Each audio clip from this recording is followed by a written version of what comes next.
दुनिया में आए थे। बाइबल में कहीं भी कोई कि 25 दिसंबर को ही प्रभु यीशु मसीह का जन्म हुआ था। प्रभु यीशु मसीह का जन्म हुआ था। बाइबल में कहीं कोई तारीख नहीं है, परंतु अनुमान यह है कि ठंड बहुत थी। बड़े बड़े बुद्धिजीवी जो बाइबल को लिखते हैं, तर्कशास्त्री और जितने भी स्कॉलर्स हैं, उनका अनुमान है कि 25 तारीख के आसपास वो तारीख थी जब प्रभु यीशु मसीह का जन्म हुआ था। क्योंकि हम देखते हैं कि जब जिब्राइल फरिश्ता आया तो गडरियों के पास आया तो वो आग ताप रहे थे, ठंड थी। और आग कब तापते हैं? गर्मियों में तो तापेंगे नहीं, ठंड में तापेंगे। तो ठंड बहुत थी और उस वक्त प्रभु का जन्म हुआ और 25 दिसंबर एक अनुमान तारीख रखा गया है। और प्रभु यीशु मसीह आए तो थे, ये तो हम सभी जानते हैं। पहले के ज़माने में तारीखों की गिनती इतनी नहीं रखा करते थे। अभी भी कुछ साल पहले किसी औरत से मैं पूछता हूँ, अच्छा आपका जन्म तारीख क्या है? भैया मेरी माँ बताती मैं सर्दियों में हुई थी और मेरा फलाना भाई ना गोद में हुआ करता था। अब हिसाब लगा लो कि उस बहन की क्या उम्र है। पहले तो भाई की उम्र पूछो, फिर सर्दियों की डेट पे जाओ, फिर उस औरत की तारीख निकालो। अभी कुछ साल पहले भी लोग अनुमान नहीं लगाते। तो प्रभु यीशु मसीह का जन्म 2000 साल पहले जब हुआ तो तारीख नहीं रखा गया था, परंतु वो तारीख अनुमान में रखा गया कि प्रभु यीशु मसीह आए थे तो हमें प्रभु का जन्म मनाना है क्योंकि वो उद्धार करता है। तो 25 दिसंबर नियुक्त किया गया। आज हम 25 दिसंबर में हम सब लोग इकट्ठा हैं और आप देखते हैं कि जितने भी चीज़ें सजाई जाती हैं, लड़ियाँ, बल्ब, क्रिसमस ट्री, नाचना गाना, पकवान बनाना, केक क्रिसमस का बनाना, नए कपड़े पहनना, चर्च आना, कई लोगों को लगता है यही क्रिसमस है, यही बड़ा दिन है कि आज चर्च सजाया गया है, हम भी नए नए कपड़े पहन के आए हैं, आप भी पहन के आए हैं, क्रिसमस ट्री लगा गया है। और अब जब चर्च खत्म होगा तो आपको चाय के साथ क्रिसमस का केक भी नसीब होगा। हालेलुया नहीं बोलोगे? हाँ, साल में एक दफ़ा मिलता है भाई, बाजार में भी नहीं मिलता वो क्रिसमस का केक।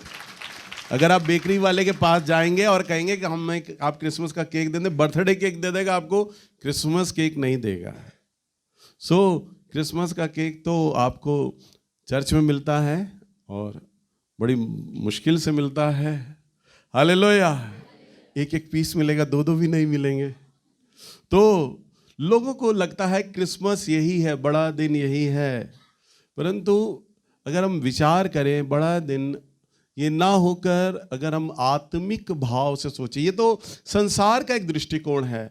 आज संसार के अंदर क्रिसमस को लेके ना जाने किस किस प्रकार से आज प्रभु यीशु मसीह का जन्म मना रहे हैं। आज हमारे चर्च में भी, ध्यान से सुनते जाइए, पवित्र आत्मा जो मुझे बोल रहे हैं कहने के लिए, आज हमारे चर्च में भी बड़ा दिन मनाया जा रहा है। पूरी दिल्ली, पूरे भारत और पूरे विश्व के जगहों पे ये चर्चेस में बड़ा दिन मनाया जा रहा है, क्रिसमस मनाया जा रहा है। कई लोग अपने अपने घरों में रिश्तेदारों को बुलाते हैं कि भाई आज क्रिसमस है, आज आप हमारे घर खाने पे आना। कई लोगों को बुलाते हैं।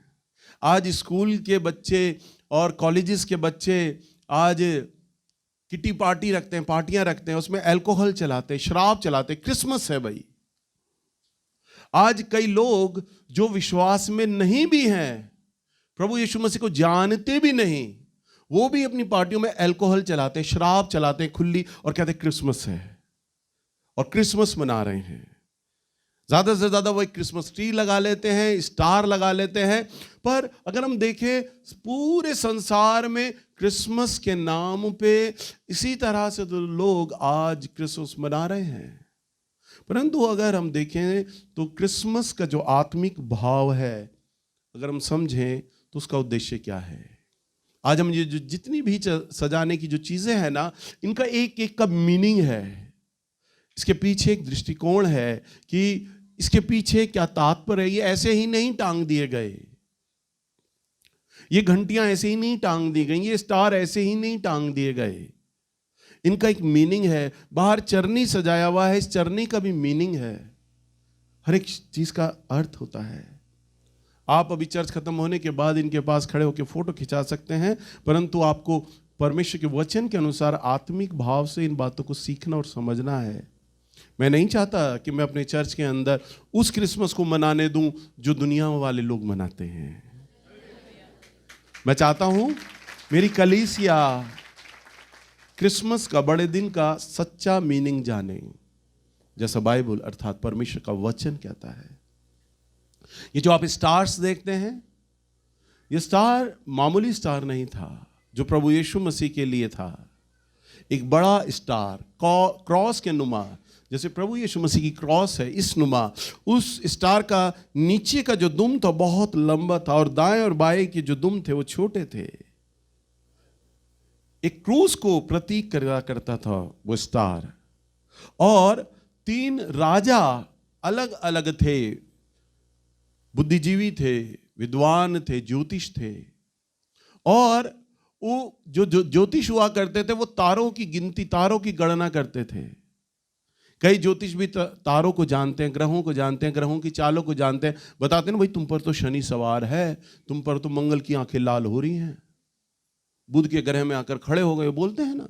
तो ग्रहों की, तारों की गिनतियों को जानते थे। तब वो ज्योतिष भी तारों की गिनतियों को जानते थे। और तब उन्होंने आकाश में देखा एक ऐसा अलग तारा, अनूठा तारा है, इसका मीनिंग क्या है। और जब उन्होंने अपनी पोथियों में देखा, अपनी पुस्तकों में देखा, तो उस तारे का मतलब निकाला और उन्होंने देखा, अरे इस तारे का तो मतलब यह है कि दुनिया का राजा पैदा हो रहा है। हालेलुया। एक मामूली राजा नहीं, एक देश का राजा नहीं, एक प्रदेश का राजा नहीं, किसी गांव, किसी शहर का राजा नहीं, पूरे विश्व का राजा आ रहा है। तब उन ज्योतिषों के हृदय में आया कि हम उस राजा से भेंट करें, हम उस राजा से मिलें। कौन है जो विश्व की बागडोर अपने हाथ में लेगा? कौन होगा जो सबसे बड़ा दुनिया का राजा बनेगा?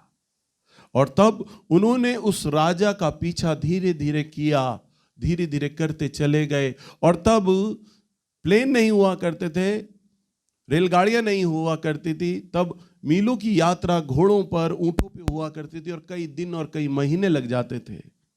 तब ज्योतिष उस तारों की पीछा करते करते करते करते प्रभु से मिलने आए। हालेलुया। तब हम देखते हैं परमेश्वर के वचन में, निकालिए लूका की किताब 2 अध्याय और इसका 7वां पद। जब जिब्राइल स्वर्गदूत ने गडरियों को कहा कि देखो तुम जाओ और उसे कपड़े में लिपटा हुआ पाओगे और चरनी में रखा हुआ पाओगे। और तब गडरिये लोगों ने जिब्राइल फरिश्ते की बात को सुना और जो 3 मजूसी थे, यानी 3 ज्योतिषी शास्त्री राजा थे, वो तारे का पीछा कर रहे थे। जो तारे हैं ना, जो आप देखते हैं, इस तारे का पीछा करते हुए आ रहे थे।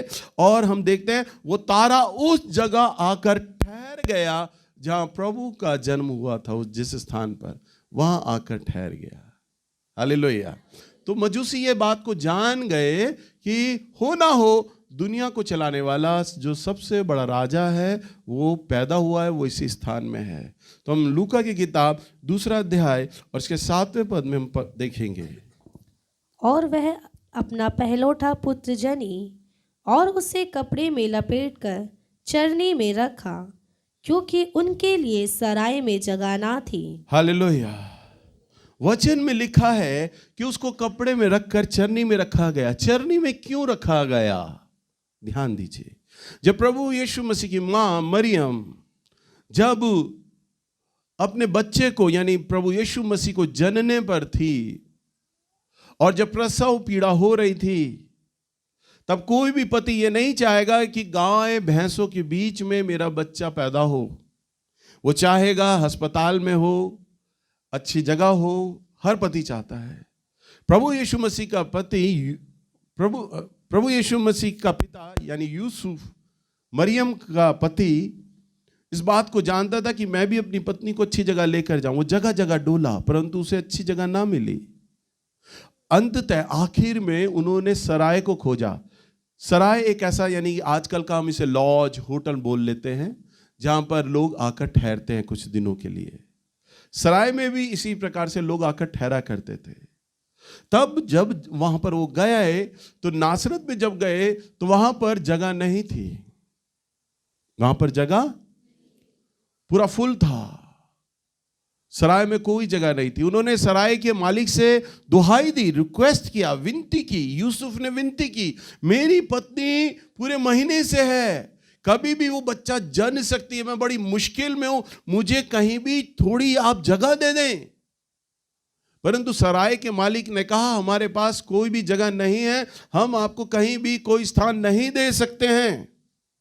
तब किसी गडरिये ने उन्हें कहा कि देखो, तुम्हें जगह तो मिल नहीं रही है, परंतु तुम्हारी पत्नी की हालत बिगड़ती जा रही है और वो बच्चा जनने पर है, तो आओ, हमारे पास भेड़शाला है, वहां पर चलो और वहां पर अपनी स्त्री का प्रसव पीड़ा कराना। और तब वे उस स्थान पर ले गए जहां चरनी था, भेड़शाला थी, और वहां वो ले गए। और तब प्रभु यीशु मसीह का जन्म चरनी में हुआ। हालेलुया। ज्योतिषी, बुद्धिजीवी, जो 3 राजा थे, वो राजा हुआ करते थे। वो सोच रहे थे एक सम्राट, एक राजा जब पैदा होगा तो किसी राजमहल में होगा। राजा शब्द ही एक ऐसा आ जाता है, सो राजमहल को दिखलाता है। पता नहीं वो किस जगह का राजा होगा, किस प्रदेश का राजा होगा, किस देश का राजा होगा, कितनी बड़ी सेना होगी। ज्योतिषी ये अंदाजा लगा रहे कि जब ये तारा बता रहा है कि दुनिया को चलाने वाला राजा आ रहा है, तो उनका राजपाट कितना विशाल होगा। परंतु जब उन्होंने आकर देखा ना, उन्होंने देखा कि जो हम सोच कर आए थे वो वाली बातें तो है ही नहीं। यहाँ पर कोई किला नहीं है, कोई राजमहल नहीं है, यहाँ पर कोई सैनिक नहीं है, और यहाँ पे ऐसा कोई राज्य का ऐश्वर्य नहीं है। यहाँ पे तो केवल हम देख रहे हैं एक औरत है जो प्रसव पीड़ा में रो रही है, और एक पिता है जो दुखी है और जिसको जगह नहीं मिल रहा है। और उन्होंने आकर देखा, जिस राजा के बारे में तारा बता रहा था, हम उस बालक को देख रहे हैं, मामूली एक कपड़े में लिपटा हुआ है और चरनी में पड़ा हुआ है। आप विचार करें, प्रभु ये वचन में लिखा है, वचन देधारी हुआ। वचन क्या हुआ? यानी परमेश्वर देधारी होकर इस दुनिया में आया। कैसा होकर आया? देधारी होकर दुनिया में आया। ओम शब्द है ना, ओम, ओम भी वचन है। ओम क्या है? वचन है। आदि में वचन था। हिंदू धर्म बताता है सनातन में ओम था। सनातन यानी आदि, आदि में वचन था। बाइबल बताती है आदि में वचन था, परंतु वचन देधारी हुआ, यह बाइबल बताती है। हालेलुया। सो जब बाइबल ये बताती कि वचन देधारी हुआ, तो बाइबल ये भी बताती है कि हमने उसकी ऐसी महिमा देखी कि पुत्र की महिमा देखी। पिता में पुत्र की महिमा देखी, यानी पिता पुत्र में प्रकट होकर, देधारी होकर, चरनी में होकर हमारे बीच उसने डेरा, उसने निवास किया। हालेलुया। अब अगर मैं इस चर्च का पास्टर हूं, जब मैं सीढ़ियां चढ़ूं, तब मेरे जितने भी वॉलंटियर हैं सब कहें, ओ भैया आ रहे हैं, साइड दे दो, साइड दे दो, साइड दे दो, साइड दे दो, और हाथ बांध के खड़े हो जाएं, और मैं आऊं हीरो के समान, किसी बाबा के समान, और आराधना हो, माइक हाथ में दिया जाए, बस वचन डाला, अपना आधा पौना घंटा फलसफा झाड़ा और चुपचाप से चला गया। और सारे लोग, लड़कों ने कहा हट हट हट जाओ, हट जाओ, हट जाओ, कोई ना मिले। और मैं नीचे जाऊं और लोग मिलने के लिए तरसे, मुझसे बात करने के लिए तरसे। काहे का पादरी, काहे का परमेश्वर का जन? परंतु अगर परमेश्वर का जन है तो वे लोगों के बीच में निवास करेगा, डेरा करेगा। जब मैंने पहली वाली सुबह की सभा में जब मैंने लोगों को नचाया, तो मैं अपनी आदतन के अनुसार, जैसे मैं चर्च खत्म करता हूं, नीचे चल पड़ा। याद होगा आप लोग, मैंने माइक दिया, खत्म किया, संजय अनाउंस करने चला, नीचे चल पड़ा। मैं वहां तक गया। फिर मेरे दिमाग में आया, नहीं, आज तो क्रिसमस है, लोग मुझसे मिलना चाहेंगे। मैं वापस आ गया, मैं वापस आकर खड़ा हो गया, इंतजार करने लगा कौन है जो मुझसे आके मिलेगा, कौन कौन मिलना चाहता है। कई लोग आए, कई लोगों ने मुझे बधाई दी, कई लोगों ने मुझसे गले लगाए, क्रिसमस की बधाई दी। मैं खड़ा रहा ताकि लोग जिसने मिलना है वो आकर मिलें, क्योंकि मैं आपका एक आत्मिक पिता हूं, एक पासबान हूं। हाँ, ये बात अलग है कि हमारे चर्च में बहुत लोग आते हैं, 4 सर्विस होती है, मैं सबसे बात नहीं कर सकता, मिल नहीं सकता, बातें नहीं कर सकता, क्योंकि समय की पाबंदी होती है, हमें 1.5 घंटे बाद दूसरी सभा भी लेनी होती है। परंतु आज त्यौहार है तो मैं यहाँ पर प्रतीक्षा में रहा, कि बैठा रहा कि लोग आकर मिलें। हमारा प्रभु यीशु मसीह, आप विचार करें, राजा के समान होकर किसी बड़े सम्राट के घर अगर पैदा हो सकता, ध्यान दीजिए, वह तो परमेश्वर है। हालेलुया। वह दुनिया के किसी भी राजा को चुन सकता था, किसी भी रानी को चुन सकता था, और किसी भी रानी के कोख से वो पैदा हो सकता था। हालेलुया। किसी भी रानी की कोख से पैदा हो सकता था और आ सकता था वो इस दुनिया में। परंतु अगर वो किसी रानी की कोख से पैदा हो जाता मेरा परमेश्वर, तो लोग परमेश्वर से ना मिल पाते, क्योंकि हजारों सैनिक खड़े रहते पहरेदारी में प्रभु यीशु मसीह के लिए। कोई भी प्रभु यीशु मसीह से मिल नहीं सकता था, बात नहीं कर सकता था। परंतु मेरा प्रभु तो इतना दीन, इतना नर्म हो गया, स्वर्ग में जो उसके सिंहासन के सामने दूत भी उसका चेहरा नहीं देख पाते हैं, उसके तेज को नहीं देख पाते हैं, और अपने पंखों से अपने उसके तेज को ढांके रहते हैं और घुटनों पर बैठे रहते हैं। मूसा ने 40 दिन परमेश्वर के साथ सीने पर्वत पर बिताई, और 40 दिन बिताने के बाद उसने परमेश्वर को कहा, प्रभु मुझे अपने आप को दिखला। तब परमेश्वर ने उसे चट्टान की दरार में कर दिया, उसके मुंह को छिपा दिया और कहा, देख तू मुझे देख ले। और तब प्रभु उसके सामने से होकर चला, और तब मूसा ने बड़ी मुश्किल से प्रभु का चेहरा नहीं देखा, पीठ ही देख पाया केवल। हालेलुया। आज प्रभु के भक्त लोग प्रभु को देख पाते हैं। कई प्रभु के भक्तों की गवाहियां हैं कि उन्होंने प्रभु यीशु मसीह को देखा। मेरे बेटे शारोन ने मुझे बोला, पापा मैंने प्रभु को देखा। मैंने उससे पूछा, हमारा प्रभु मालूम है जब स्वर्ग में दूत उसे नहीं देख पाते, तो आज मनुष्य जमीन पे उसे क्या देखेगा। परंतु हमारा प्रभु इतना दीन और नम्र हो जाता है ना, कि वो अपनी लाइट को भी इतना डिम कर लेता है ना, कि हर कोई उससे मिल सके। हालेलुया। ना अगर सृष्टिकर्ता दुनिया का अगर किसी व्यक्ति के सामने प्रकट हो जाए ना, वचन में लिखा है, बाइबल में प्रभु ने कहा है, मैं पवित्र हूं इसलिए तुम पवित्र हो, और धरती में कोई पवित्र है ही नहीं। और बाइबल बताती है जब जब वो प्रकट होता था तो लोग मर जाया करते थे, कोई उपस्थिति में खड़ा नहीं रह पाता, क्योंकि वो इतना पवित्र परमेश्वर है। हालेलुया। और जब वो सामने आ जाता है, कौन उसके सामने है जो खड़ा रह पाए। परंतु वो अपनी पवित्रता को, अपनी महिमा को, अपने गौरव को, अपने उस तेजोमय प्रकाश को इतना मध्यम कर लेता है कि सब लोग उसे देख सकें, उसके प्रताप को देख सकें, उसे मिल सकें। हालेलुया। तभी हमारा परमेश्वर जो कि राजाओं का राजा है और प्रभुओं का प्रभु है, वो परमेश्वर ये चाहता था कि दुनिया में मुझसे सब मिले, तभी उसने मामूली चरनी को चुना कि मुझसे गरीब से गरीब आदमी भी आकर मिल ले और राजा भी आकर मिल ले, जिसका जो चाहे मन करे आकर मिल ले। हमारे बाहर चर्च में यहाँ पर लेंटर पे चरनी लगा है, इसका मीनिंग यही है कि प्रभु यीशु मसीह का जन्म एक मामूली चरनी में हुआ। हालेलुया। और हम एक दूसरे पद को देखते हैं, निकालिएगा, मत्ती की किताब इसका 8 अध्याय और इसका 20वां पद।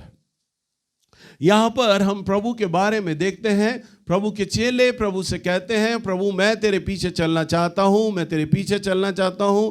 आज सब लोग बड़ा बनना चाहते हैं, आगे आना चाहते हैं, परंतु प्रभु यीशु मसीह ने उसके विषय में एक कीमत बताई कि क्या जो कीमत मैं चुका रहा हूं, जो प्याला मैं पीने पर हूं, क्या तुम वो प्याला पी रहे हो? 8:20। यीशु ने उनसे कहा, लोमड़ियों के भट्ट और आकाश के पक्षियों के भट्ट बसेरे होंगे। हाँ, क्या कहा प्रभु ने? लोमड़ियों के तो भट्ट, यानी लोमड़ियों तो अपनी गुफाओं में रहते हैं, और आकाश के पक्षियों के तो उनके अपने बसेरे होते हैं, परंतु मनुष्य के पुत्र के लिए सिर धरने की जगह नहीं है। परंतु मनुष्य के पुत्र अर्थात प्रभु यीशु मसीह अपने विषय में ये इस बात को कहते हैं कि मनुष्य के पुत्र के लिए सर धरने का भी स्थान नहीं है। वो कहता है मेरा आदर कहीं नहीं है, मैं सुबह कहीं जग कर उठता हूँ, दोपहर को किसी के यहाँ खाना खाता हूँ, रात का किसी के यहाँ खाना खाता हूँ, और किसी और के घर में रात को मैं सो जाता हूँ, फिर उठता हूँ, फिर चल पड़ता हूँ। मेरी तो यात्रा यात्रा यात्रा ही लिखी है। गांव गांव, शहर शहर, कस्बे कस्बे जाता हूँ, घर घर जाता हूँ और प्रचार करता हूँ, देखो परमेश्वर का राज्य तुम्हारे लिए आ चुका है। हालेलुया। मन फिराओ, परमेश्वर का राज्य आ चुका है। प्रभु यीशु मसीह हमारे यही प्रचार किया करते थे। हालेलुया। और यही बात को सिखाने और बताने के लिए कि मन फिराओ और परमेश्वर का राज्य आ चुका है, इसी कारण से वो अंधे लोगों को चंगा करते थे, मुर्दों को जिलाते थे, लंगड़ों को चलाते थे और 5000 भूखे लोगों को खाना खिलाया करते थे। प्रभु ये काम करना नहीं चाहते थे, परंतु मनुष्य की जाति इतनी हठीली, इतनी सख्त थी, प्रभु ने कहा जब तक तुम कोई चिन्ह ना देख लो तुम विश्वास ना करोगे। परमेश्वर का राज्य आ चुका है, इसलिए आ चुका है, देखो लंगड़े चल रहे हैं, अंधे देख रहे हैं, गूंगे बोल रहे हैं, परमेश्वर है तुम्हारे बीच में। वो ये बात बताते थे, वे इसलिए चिन्ह चमत्कार करते थे, प्रभु है तुम्हारे बीच में, प्रभु हमारे इस मंडली में निवास कर रहा है। इसलिए 5000 लोग खाना खा रहे हैं 5 रोटी और 2 मछलियों के माध्यम से। हमारे प्रभु जब आए इस धरती पर, प्रभु को इस संसार से आदर नहीं मिला। जन्म के वक्त भी हमारे प्रभु को आदर नहीं मिला। मामूली चरनी में प्रभु ने जन्म लिया। प्रभु ने कोई महल, कोई घर नहीं बना लिया। आकाश के पक्ष, आकाश लोमड़ियों के उनके भट्ट और आकाश के पक्षियों के उनका बसेरा है, परंतु मनुष्य के पुत्र के लिए सर धरने का स्थान नहीं है। वो ये बताता है कि मैं ऐसी दशा में जी रहा हूं, मैं केवल अपने परमेश्वर के लिए जी रहा हूं। हालेलुया। सो प्रभु का जो राज्य था वह इस धरती का नहीं था। प्रभु को जो क्रूस दी गई ना, यहूदी लोग, वहाँ का राजा पिलातुस डरा हुआ था कि यहाँ पर जो लोग हैं इसको अपना राजा मान रहे हैं, कहीं ऐसा ना हो मेरा सिंहासन चला जाए। तो यहूदी लोगों ने क्रूस इसलिए चढ़ा दिया कि ये यहाँ पर अपना राज्य बनाएगा, परंतु हमारे प्रभु यीशु मसीह का राज्य धरती का नहीं है, वरन वहाँ का राज्य है। हालेलुया। हमारा परमेश्वर ने कहीं चिकित्सक की नौकरी नहीं करी, कहीं डॉक्टरी नहीं करी थी, कहीं वो डॉक्टर नहीं बना, कहीं डॉक्टर की डिग्री नहीं ली, कहीं वैद्य की डिग्री नहीं ली, परंतु वो लोगों को चंगा जरूर कर दिया करता था। हालेलुया। उसकी सेना नहीं थी, उसकी महल नहीं था, परंतु वो राजाओं का राजा था। अरे तालियां बजाए ना मेरे प्रभु के लिए। उसकी कोई डॉक्टर की डिग्री नहीं थी, वैद्य नहीं था, परंतु वो चंगा कर देता था। उसने आज तक कोई युद्ध नहीं लड़ा,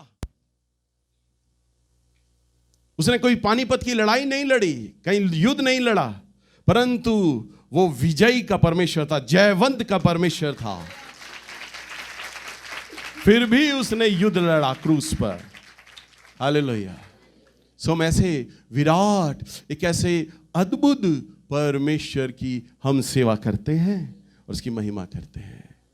अगर आप हमारे प्रभु के मर्म को जान लें, समझ लें और ये सीख लें कि मेरा परमेश्वर एक ऐसा परमेश्वर है जिसका राज्य स्थान पर नहीं। प्रभु यीशु मसीह ने कहा, तुम्हें कोई ये ना कहे कि देखो परमेश्वर का राज्य वहां आ गया है या वहां आ गया है, वरन परमेश्वर का राज्य किसी स्थान, जगह या मनुष्य में नहीं होता, वरन परमेश्वर का राज्य तुम्हारे बीच में आ चुका है। हालेलुया। आप इसको क्या कहते हैं? चर्च। क्या यहां पर प्रभु यीशु मसीह का स्टैच्यू है? एक बार एक क्रिश्चियन परिवार आया और उसने कहा, भैया आपका चर्च तो किसी चर्च से लगता ही नहीं, हॉली हॉल है। मैंने कहा क्यों चर्च नहीं लगता? बड़ा सा क्रूस नहीं है, प्रभु यीशु मसीह का स्टैच्यू नहीं है। मैंने कहा वचन में यह लिखा है, जहां मेरे नाम से 2 या 4 लोग इकट्ठा होंगे, मैं उनके बीच में हाजिर हूं। और प्रेरितों की कलीसिया कौन सा स्टैचू लगाती थी हर जगह? प्रभु यीशु मसीह का। कौन सी वो क्रॉस लगाया करते थे? क्योंकि हमारा राज्य संसार का नहीं है, वरन हमारा परमेश्वर हमारे बीच में डेरा करता है। प्रभु यीशु मसीह ने कहा, तुम चलता हुआ फिरता हुआ मेरा मंदिर हो। हालेलुया। आज लोग आकर चर्च तोड़ जाते हैं, उन्हें लगता होगा प्रभु यीशु मसीह को दुख होगा ना। उसका मंदिर ये बिल्डिंग नहीं है, उसका मंदिर तो ये है, क्योंकि वो इसमें निवास करता है। कहां निवास करता है? इसमें निवास करता है। तभी वो ये कहता है, मैं पवित्र हूं, इसलिए तुम भी पवित्र बनो। उसका जो घर है, उसका जो निवास स्थान है, वो शुद्ध और पवित्र होना चाहिए। हालेलुया। सो अगर आप प्रभु के मर्म को समझ पा रहे हैं तो असल क्रिसमस तो यही है कि जब हमारा प्रभु हमारे हृदय में जन्म ले लेता है। हालेलुया। जब हमारा प्रभु हमारे मन में, हमारे हृदय में क्या लेता है? जिस मेरे प्रभु को चरनी में जगह नहीं मिली ना, आकाश के पक्षियों के घोंसले थे, लोमड़ियों के भट्ट थे, आप आत्मा की हृदय की तलछटी से कहें, यीशु राजा, मैं अपने जीवन में, अपने हृदय में तुझे स्थान देता हूं। मेरे जीवन में आ जा, मेरे हृदय में आ जा, और मेरे हृदय में अपनी चरनी को तू बना ले, मुझ में आके निवास कर। प्रभु यीशु मसीह ने कहा, देख मैं तेरे हृदय के द्वार पर खड़ा हुआ खटखटाता हूं। यदि यदि यदि तू मेरे शब्द को सुने तो मैं भीतर आऊंगा। आज इस वचन के अनुसार वो आप सब लोगों के हृदय के द्वार पर खड़ा हुआ खटखटा रहा है। मेरी बेटी, मेरे बेटे, देख मैं तेरे हृदय के द्वार पर खटखटा रहा हूं। खोल अपना हृदय का द्वार, मैं आना चाहता हूं। और जब आप अपना जीवन प्रभु के हाथों में समर्पित करेंगे, प्रभु मैं अपने जीवन को खुले रूप से आपके हाथों में दे रहा हूं, आप मेरे जीवन की बागडोर आप अपने हाथ में ले। जब आप प्रभु के हाथों में अपने जीवन को देंगे, तब मान लीजिए आपने अपने द्वार को खोल दिया है, और तब वो आकर निवास करेगा। हालेलुया। तब वो आकर, और तब आप चलता हुआ फिरता हुआ प्रभु का मंदिर हो जाओगे। और जहां प्रभु निवास करता है ना, तो वो जगह स्वर्ग कहलाती है। तो जब वो आप में निवास करेगा ना, तो आप स्वर्ग हो जाओगे। हालेलुया। और जब वो आप में निवास करेगा ना, तो आपका वो क्या है? पिता है। क्या है वो? आपका पिता। मेरे बच्चे कैसे दिखाई देते हैं? मेरे जैसे। मेरे तीनों बच्चे मेरे जैसे, मेरे जैसा रंग रूप, मेरे जैसे कद काठी, वो मेरे जैसे दिखते हैं। प्रभु जब हमारे बीच में आएगा, हमारे बीच निवास करेगा, तो हम उसकी औलाद हैं। तो हम भी कैसे दिखेंगे? हम प्रभु यीशु मसीह की तरह सोचने लग जाएंगे। हालेलुया। हम उसकी तरह चलने लग जाएंगे, हम उसकी तरह बोलने लग जाएंगे। उसका नेचर, प्रभु का नेचर, स्वभाव हमारे भीतर आने लग जाएगा। हालेलुया। वो प्यार दिखाई देने लग जाएगा। तभी वचन में लिखा है, तुम मसीह के जीवित पत्रियां हो। तुम्हारे चाल चलन, तुम्हारे स्वभाव, तुम्हारे बोलने के तरीके, तुम्हारे खड़े होने के तरीके से प्रभु को महिमा मिलेगी, प्रभु को आदर मिलेगा। और लोग ये कहेंगे, आप किस ईश्वर की आराधना करते हैं, किस ईश्वर की सेवा करते हैं, मैं भी उससे मिलना चाहता हूं, क्योंकि मुझे लगता है वो आपको मिल चुका है। हालेलुया। और अगर सच्चा क्रिसमस आपके मन में हो गया, तो आपके द्वारा पूरा गांव बदल जाएगा, आपका परिवार बदल जाएगा। सामरी स्त्री ने भी जब प्रभु यीशु मसीह से मुलाकात करी तो लिखा है जो 5 पति कर चुकी थी ना, वो पूरे गांव को उठा कर लेकर आ गई, क्योंकि उससे की मुलाकात तो यीशु से हो गई थी। अगर सही मीनिंग में आज आप क्रिसमस को जान गए तो आपका पूरा व्यक्तित्व, पूरा स्वभाव, पूरा जीवन बदल जाएगा। आप उसे निमंत्रण दें कि मैं अपने जीवन को आपके हाथों में देती हूँ या देता हूँ, आप मेरे हृदय में आए और मेरे बीच में डेरा करें, निवास करें। तो आप जैसे ही आप हृदय की तलछटी से ये पुकारेंगे, मैं आपको पूरा गारंटी दे रहा हूं प्रभु के वचन में, आप अपने अंदर एक हलचल को पाएंगे, आपका स्वभाव बदल जाएगा।